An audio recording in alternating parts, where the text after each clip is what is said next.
Tady stojí v nějaké poze, jak se do ní dostala, vlastně my nevíme. Ne, nevíme. Teď mi ukáž, jak se z ní zajímavě dostane. No střihem asi, ne?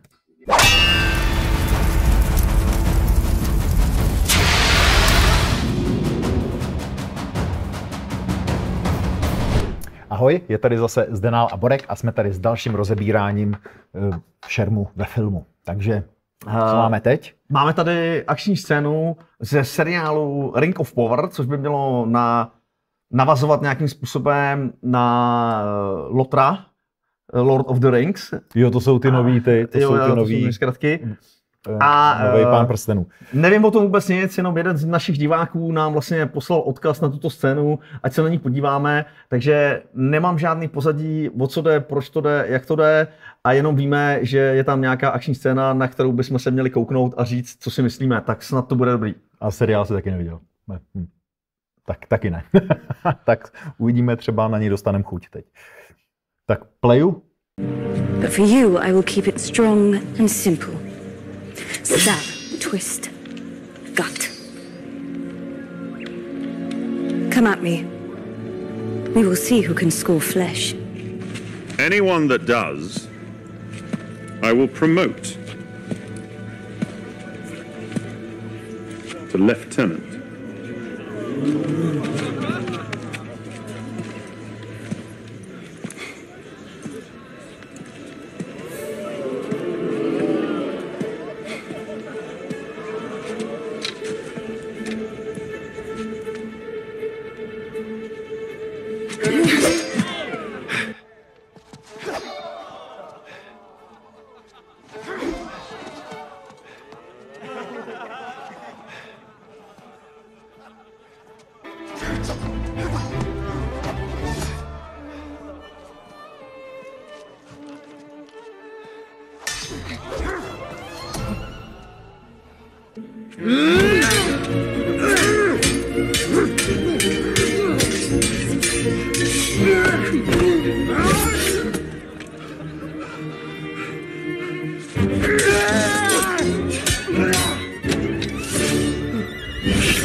Don't plant roots.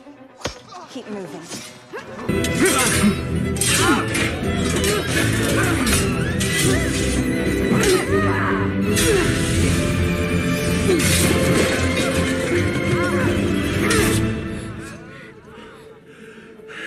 Never trust brute force to best an orc. It's often easiest to outmaneuver them.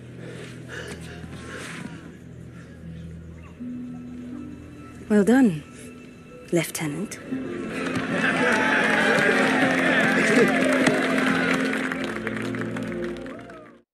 No.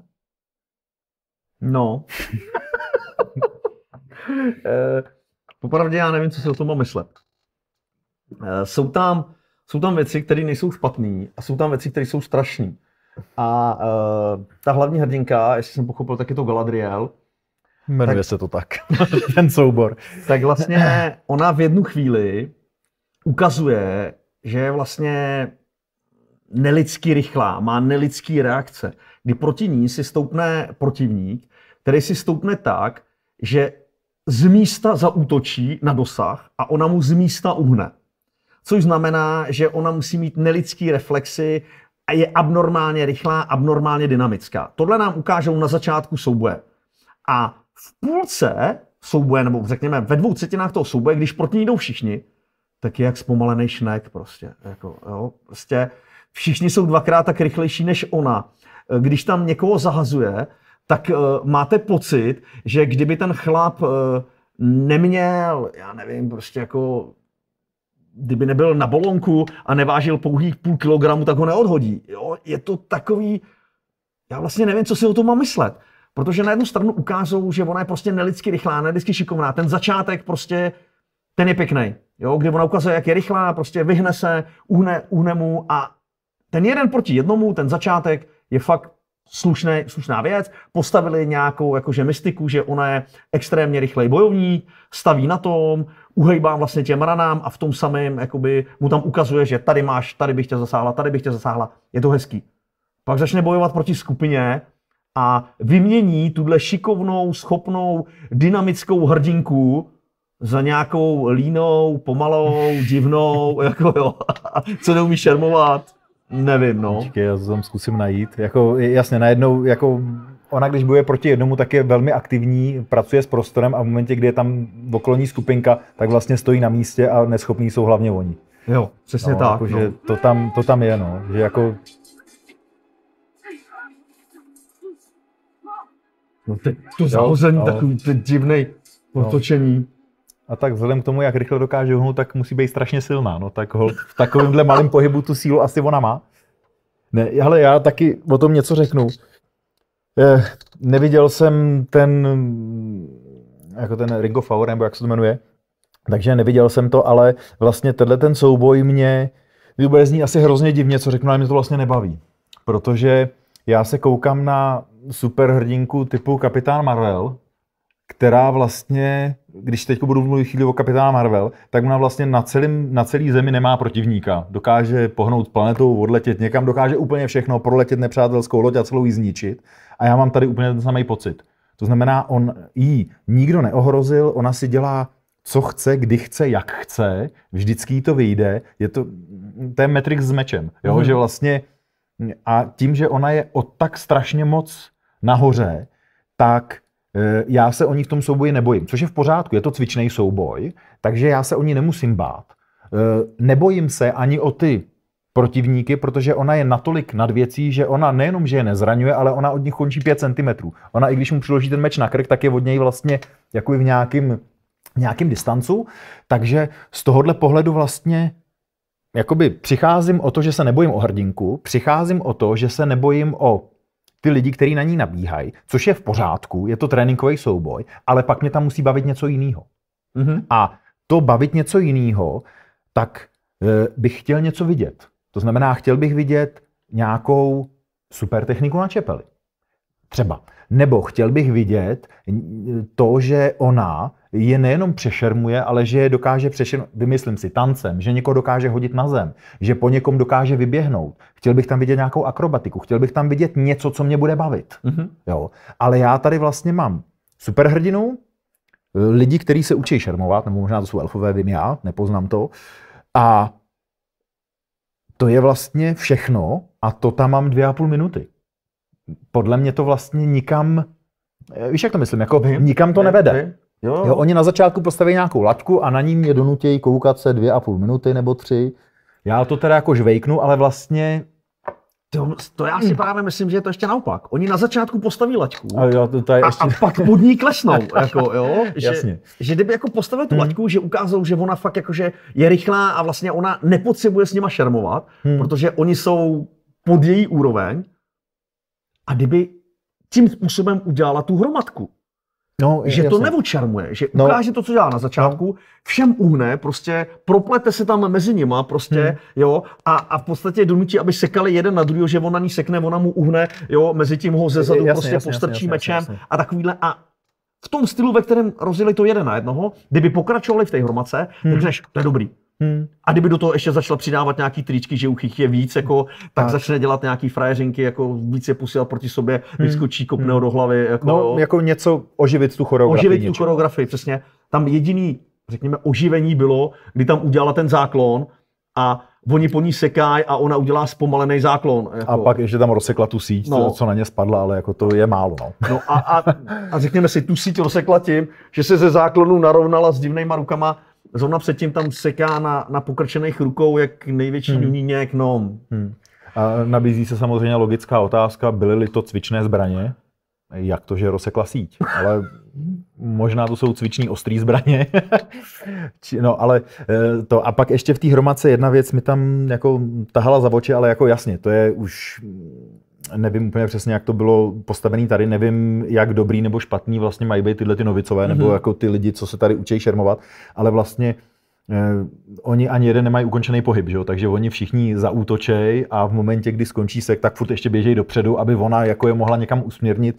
Že jo? To znamená, oni se nechovají jako bojovník, oni se nechovají jako, že zaútočím a po tom útoku se rozhodnu, jestli budu pokračovat dopředu nebo dozadu, ale oni vlastně na sebe furt běhají a tím pádem se tam srážejí, etc. Jako jasně, jsou to nějaký začátečníci, ale chtěl bych toho dostat víc, se přiznám. No, ale hele, A myslím, že z toho vykřesat mohli víc. No mohli, jednoznačně z toho mohli vykřesat víc. Jo, že já osobně z toho mám pocit, že tohle stavěli dva různý lidé. Že na začátku to postavil někdo, tam udělali jakože šikovná obratná ženská a pak to postavil někdo jiný, kdo se snažil udělat z ní pomalou hloupou ženskou. To bych asi nebyl takhle příkrej, možná prostě měl choreograf nějakou myšlenku, která se nepodařila zhmotnit. Jo. To je klidně možný, ale je třeba jenom jako nápad teďko, jo, že v momentě, kdy ona je 1 na 1, tak ukazuje prostě, jak je rychlá, jak je nad věcí, jak má orientaci v prostoru, prostě všechno tam je a je prostě, to není ani jiný level, to je jiný kosmír, prostě to, kde je ona v porovnání s tím druhým. Ale potom třeba, když na ní půjdou 3, tak ona je mohla třeba všechny odzbrojit. Jo, že jako mohla prostě za 2 vteřiny 3 lidi odzbrojit, tomu poslednímu potom hodit tu zbraň, jo, že mohlo se tam prostě stát něco, co by mě bavilo. Jo, ale tady vlastně je to furt to samý a ona je strašně dobrá a oni jsou strašně špatný. No, prostě Matrix s mečema.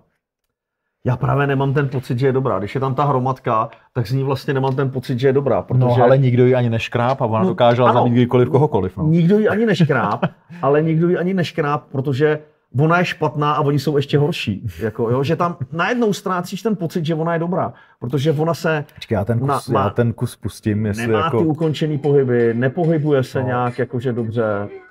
No vidíš tohle třeba tady. Tohle je trapný, no. Jo, tady se pomalu se otočí a pak do něj takhle strčí loktem. A tohle je to, o čem jsem mluvil já, že on tady sekne a najednou prostě běží sem, ale proč běží sem?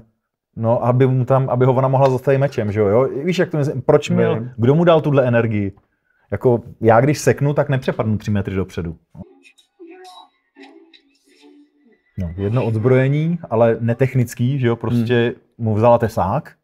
A to, že je dobrá, hrajou všichni ty okolo, co na ní koukají, že jo? Takže jako divák zjistíme, tady to je pozor, tady schází se skupinka lidí, koukají se na nejlepší šermířku, takže asi bude dobrá. Takže to nám řeknou jako takhle. Tady stojí v nějaké poze, jak se do ní dostala, vlastně my nevíme. Ne, nevíme, to je prostřihlý. No. Najednou prostě stojí... V zajímavý póze, kdy je vidět, že vykryla jednoho, druhého, třetího člověka. Teď mi ukáž, jak se z ní zajímavě dostane.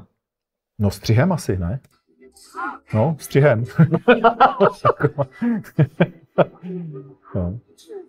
A mimochodem, tam ten člověk byl trefený? Ne. Ne, ale odpad jakože byl trefený. Před chvílí tím mečem přesekla tu síť, víš? Tak jenom jestli tenhle člověk... Jo, že ten není trefený? Ne, ten není trefený. Myslíš, že ne? Myslím si, že není trefený. Protože podle mě je to ten, který ho na konci povýšej. No jasně. Je. Který nemá jediný zásah. No jasně. To, že teď dělá, ale co se teda teď stalo? Že ho bolí bříško, tak ona jenom máchla před ním. Dej to zpátky, to je půl metru před ním, ta akce. Jako... A ten zvuk? No, ten zvuk taky? Není to zvuk zásahu, dobře. Dobře, jestli chceš jako bazírovat na tom, že ho zasáhla, tak ho zasáhla do hrudníku, ale hraje břicho. Ne, já jsem spíš myslel na to, že jestli je zasažený tím mečem, kterým šlo přeseknout tu... tak by tady měl mít něco jiného než... Asi... Jo, no, ale že ty meče nejsou tupý a že ho zasáhla. Ne to, no. A tady už je zase pomalá, aby jí mohl zasáhnout. Aha. Ona to právě že nevykryla dost dobře. Tak to jsem si nevšiml. Byla pomalá. Tak ale nevím proč, asi ho chtěla, no. Protože jiný důvod to nemá, no. No, takže tak, no. No. Tak tohle mě zatím nepřesvědčilo, že bych to chtěl vidět. Ale, no. Hele, jako já bych tomu dal tak 4 z 10. Já jsem se fakt nudil, prostě. Byl jsem zklamaný. Začátek mě nahladil a pak mě zklamal. To je hezký, jako. To jako ten začátek prostě, to je dobrý, no. No. Prostě arrogantní, proč ne? Chytnu tesák do obou rukou, proč ne?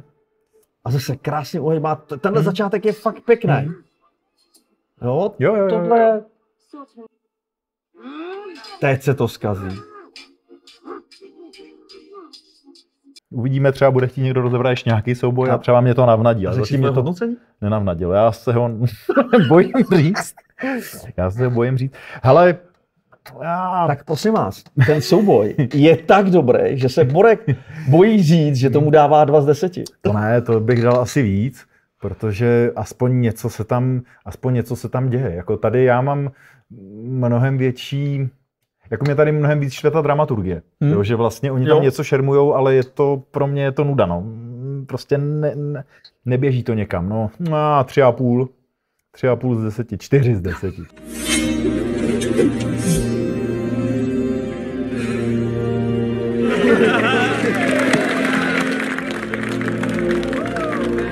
Mám rád elfy, tak 4 z 10, ale tady teda ne kvůli tomuhle. No. Takže tak. No. Tak dobře, tak prosím vás, to byl Ring of Power, souboj Galadriel, nevíme s kým, nějakýma asi učněma, z někoho udělali poručníka, takže to byly asi poručíka, takže to byly asi nějaký budoucí vojákci. Jestli to sledujete, podívejte se na to, jestli ne, určitě toto běží někde na YouTube, můžete se na to podívat a sami si to zhodnotit. Pište nám do komentářů, lajkujte, odebírejte náš kanál. Samozřejmě, když budete psát, že to děláme všechno úplně špatně, zkuste být slušný. A samozřejmě, pokud se vám líbí, co děláme, chcete, aby jsme v tom pokračovali, případně to rozvinuli víc, že sami bychom třeba tohleto někdy zahráli a natočili, jak by to mohlo být jinak, tak nám pomůže, když nás podpoříte na Patreonu. Takže Zdeněk a Borek, díky a čau.